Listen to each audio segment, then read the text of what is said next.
Good morning students. Class 6 subject Hindi व्याकरण। Okay students, आज हम लोग हिंदी सेकंड पढ़ेंगे। Today date is 15/5/2020। चैप्टर 1 भाषा और व्याकरण। स्टूडेंट, पहले चैप्टर में क्या है? भाषा और व्याकरण। स्टूडेंट, इसके पहले वीडियो में मैं आपको इस टॉपिक पे पढ़ा चुकी हूँ, लेकिन बुक से नहीं पढ़ाया था, इसलिए आज मैं आपको बुक से आपकी क्लास की बुक रीड करूँगी। ओके स्टूडेंट्स, कुछ चीज़ें हैं स्टूडेंट्स जो नॉर्मल है वो आप लोग कर लीजिएगा, मैं एक्सप्लेन कर दूँगी। जो आपकी डिफ़िकल्ट है, जो समझाने वाली चीज़ें हैं वो मैं समझा के कर देती हूँ।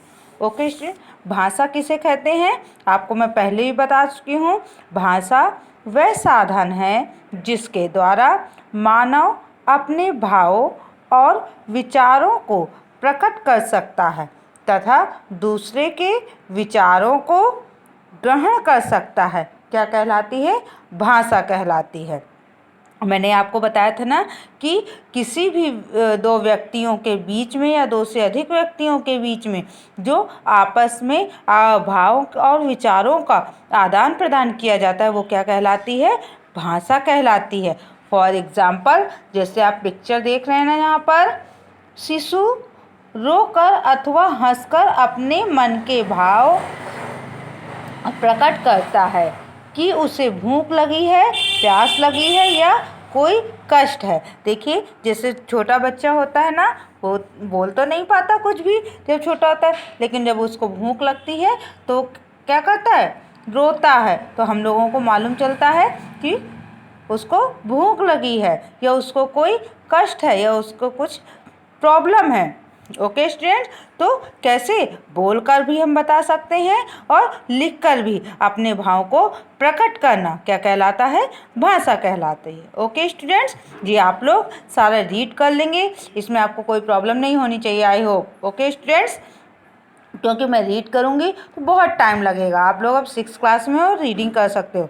फिर है, विश्व में अनेक भाषाएं बोली जाती हैं। आपको मालूम है कि हमारे देश जो विश्व है वहाँ अनेक प्रकार की भाषा बोली जाती है, जैसे हिंदी, अंग्रेजी, संस्कृत, जर्मनी, चीनी, रूसी, फ्रेंच, उर्दू, अरबी। ओके स्टूडेंट, आदि कई भाषाएं बोली जाती हैं ना। भारत के विविध प्रांतों में अनेक भाषाएं बोली जाती हैं। भारत के जो विविध प्रांत हैं वहाँ भी अनेक भाषाएं बोली जाती हैं। जैसे महाराष्ट्र में मराठी बोली जाती है, गुजरात में गुजराती बोली जाती है ना, नेपाल में नेपाली बोली जाती है। ठीक है, तो भारतीय संविधान द्वारा 22 भाषाओं को, जो हमारा संविधान है उसके द्वारा कितनी भाषाओं को मान्यता प्राप्त है?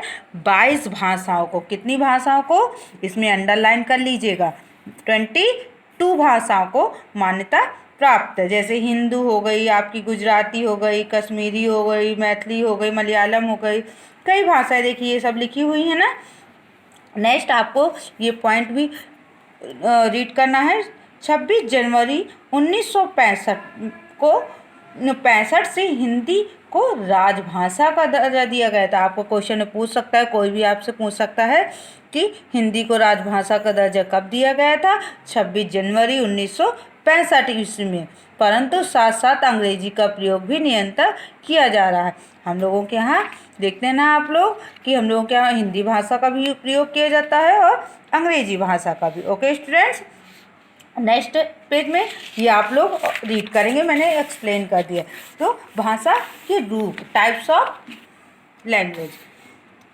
भाषा के रूप, भाषा के कितने रूप होते हैं? 2 रूप होते हैं। नंबर 1 मौखिक भाषा एंड लिखित भाषा। मौखिक को इंग्लिश में क्या कहते हैं? ओरल लैंग्वेज, और लिखित को रिटन लैंग्वेज। ओके, मौखिक जैसे नाम से ही मालूम चल रहा है, यह भाषा का वह रूप है जिसके माध्यम से व्यक्ति बोलकर अपने भावों और विचारों को प्रकट करता है। जैसे टीवी चालू रहती है ना, तो कैसे जो समाचार देते हैं तो वो हमको किस भाषा में बता रहे हैं? मौखिक भाषा में। ओके स्टूडेंट, जैसे भाषण देना, हमें कोई कहानी सुना रहा है तो कैसी है? मौखिक भाषा है। आप लोगों को स्पीच देते हैं ना मैम लोग, तो वो कैसी भाषा है? मौखिक भाषा है, जो हम बोलकर या सुनकर ग्रहण करते हैं, उसको क्या कहते हैं? मौखिक भाषा।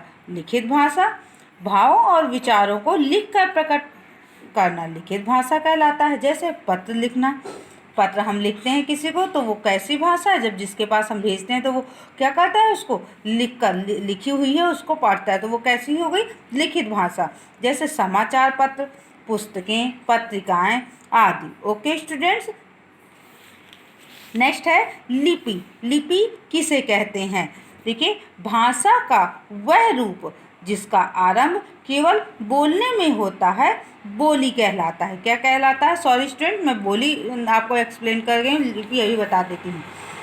बोली क्या है? वह भाषा का वह रूप जिसका प्रयोग केवल बोलने में होता है, बोली कहलाती है। जैसे हड़ालवी, बुंदेली आदि।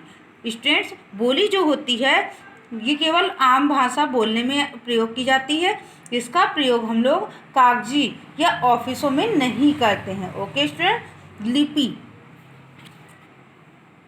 स्टूडेंट्स, आज आप लोगों को बोली तक ही समझाऊंगी। लिपि जो है आपका नेक्स्ट थोड़ी बड़ा है टॉपिक, वो लिपि और व्याकरण मैं आपको नेक्स्ट वीडियो में कल समझाऊंगी। ओके स्टूडेंट्स, आपको आज ये रीड करना है चैप्टर लिपि तक। ओके स्टूडेंट, और